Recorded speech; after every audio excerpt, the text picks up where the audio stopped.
Welcome guys, I'm so glad that you're with us today. We are going to be whipping up one of America's favorite game day appetizers, buffalo wings.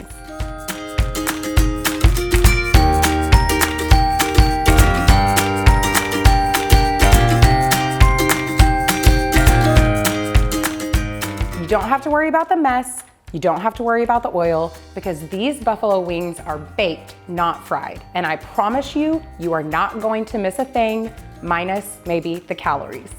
In addition to the baked wings, we're gonna whip up a perfect buffalo sauce, one that actually clings to the wing, and we're gonna make an awesome blue cheese dipping sauce to go along with it. Then I'm gonna show you how to arrange it all on a platter with carrots and celery and serve it up for the perfect game day appetizer. So this is a two-part recipe. First, we're gonna bake the wings, then we're gonna make the sauce. So to bake the wings, the first thing that you need to do is get out a paper towel and pat every single wing dry, not just the top of the wings, all of the wing. So I've already done my homework and I'm gonna move straight on to the coating. The coating for these wings consists of baking powder, garlic powder, onion powder, salt, and pepper. The baking powder might have thrown you off a little bit, but what it'll do is raise the pH level of the chicken wing skin, helping those chicken wings to brown up and get crisp and golden in the oven. So I've already got my mix here in a bowl, and I'm just gonna add it to a Ziploc bag. And then I'm gonna seal it and shake it up and try to get those spices evenly distributed in the baking powder. It's gonna look like there's not gonna be enough in there to coat all the wings, but trust me, it will. So open up the bag, add your wings. I've got a mix of drumettes and wing portions here, and you can actually buy them already cut up. If you can't, there's instructions on the blog post at theanthonykitchen.com as to how to cut up whole chicken wings. So you get your wings in the bag and you seal it. And this is actually a time where I like to leave a little bit of air left in the bag. It just helps it to move the chicken wings around. And then you're just gonna shake it up. That's all there is to it. So you're gonna take the wings out, put them on a rimmed baking sheet. That rim will just help to catch any oil or grease that comes out from the chicken skin. I'm taking care to make sure that I don't overcrowd the pan, and I'm spacing each wing a little bit apart so that air can circulate around the wing and help to get those really good and crisp and brown. If you have to use 2 baking sheets, just go ahead and do it, because if you overcrowd the wings, they're gonna steam rather than bake and get nice and crispy. Okay guys, now that you've got your wings perfectly spaced on the baking sheet, what we're gonna do next is transfer it to the oven. And we're gonna put it in the oven at 400 degrees and let that bake for 30 minutes. Then after 30 minutes, we're gonna take the wings out of the oven, we're gonna flip them and put it back in there for 20 more minutes. Okay, looking good. Now we're gonna go ahead and flip them, each and every one. So now we're more than halfway there. We're just gonna pop them in for another 20 minutes. The wings are back in the oven. Now it's time to make the sauce. Guys, I really cannot stress to you enough how delicious this buffalo sauce is. And it's way better than the stuff that you get straight out of the bottle. Here is the secret to the best buffalo sauce in the world. Frank's hot sauce, a little garlic powder, a little onion powder, and butter. But not just any butter, it's gotta be cold, unsalted butter. The reason that cold butter is so important when it comes to making a buffalo sauce at home is that this is what's gonna create that thick, velvety, cling to the wing sauce.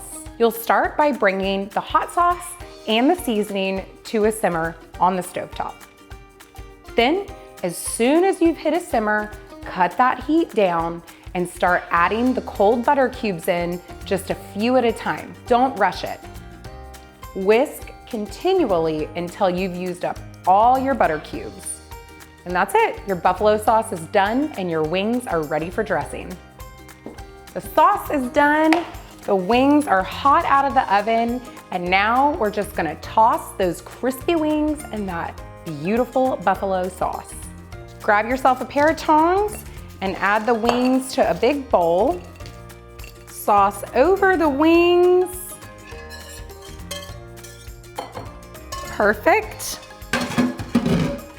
Grab those tongs and just toss them in there. Oh, smells so good. Okay, set it aside, and now we're gonna make that easy blue cheese dip. Promise you guys, blue cheese dip is crazy easy to make at home, and it's about 1,000,000 times better than anything you could possibly find in a bottle at the store. So we're gonna start with the base of the blue cheese dip, which is mostly sour cream and a little bit of mayonnaise. And then we've got a hunk of blue cheese right over here. So what I'm gonna do is I'm just gonna break this blue cheese up, and I'm gonna add it straight in to the mayonnaise and sour cream mixture, just like this. I'm gonna save just a little bit to crumble over the top in a second. Moving on, you're gonna add a little bit of Worcestershire sauce. Let's hope I said that right. Then a pinch of salt and a bigger pinch of black pepper. Take your spoon and just mash everything together. Stir, mash, stir, mash. And it's really easier to use the back of a spoon here because the blue cheese will get all caught up in the tines of your fork or whisk. So just enlist your favorite mashing spoon and go to work. So now I'm just gonna add those blue cheese crumbles right across the top. Then we'll get our blue cheese dip in a bowl on a platter, and I'll show you how to serve up those wings. It's platter time. So let's get the blue cheese into the bowl. Then we're gonna get the wings onto the platter here.